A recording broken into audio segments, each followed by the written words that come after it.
Okay, hello guys. Okay, magandang araw. So, ngayon, magluluto ako ng native na manok, adobo, adobong manok na native, yung alaga ko to sa my little farm. Yan guys. So, magluluto ko ng adobo. Simpleng adobo lang guys. Okay guys, ito yung mga manok. Diyan ako kumuha ng pangkate ko. Kumuha ko ng manok para gawin kong adobo. Yan guys. Ayan na. Okay. Ayan na. Kita niyo yung mga manok. Okay. Ayan na. Ayan. Okay. Okay guys, ayan na yung karne na kinatay ko na manok, na native na manok. So ayan na, tiyatad ko na siya. So sensya na po at hindi ako marunong magtagtad ng manok. So ayan na po yan.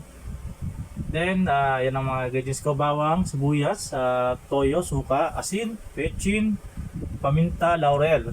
Okay. Ayan guys, simpleng ano naman, simpleng adobo lang. Traditional na adobo lang ginagawa natin. So, i-heat yung kawali. Then, may yung kawali, ilagay ko yung mantika.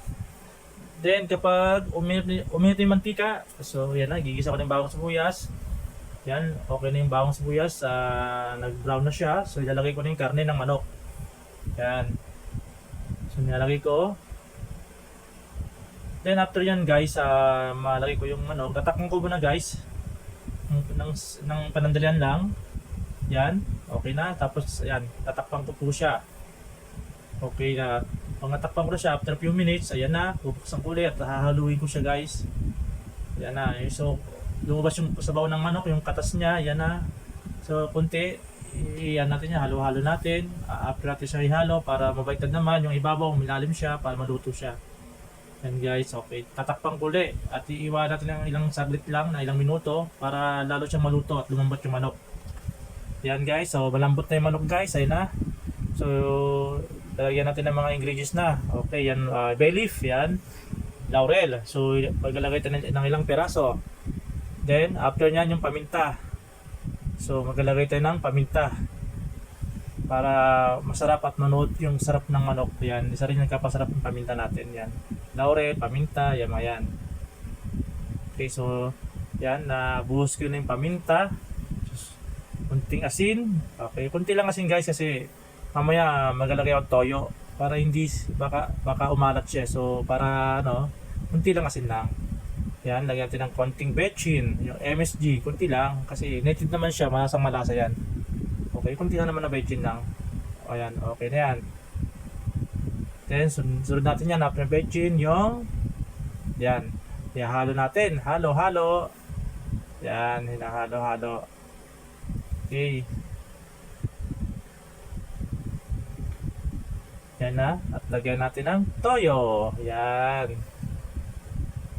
Para yung sarap ng toyo at manuot sa laman ng manok. Then, kunting suka lang guys, yan. Yan, lagyan natin ng kunting suka. Diba? Adobong-adobo. Toyo sa kasuka, magkasama talaga yan. Yan, halo. Haluin natin guys para mag-mix yung ano, yung suka sa toyo sa manok. Yan guys. So, tatakpan natin, iwan ng saglit at hintayin natin siyang lumambot at maluto. Yan guys. Okay, after a few minutes, so yan na.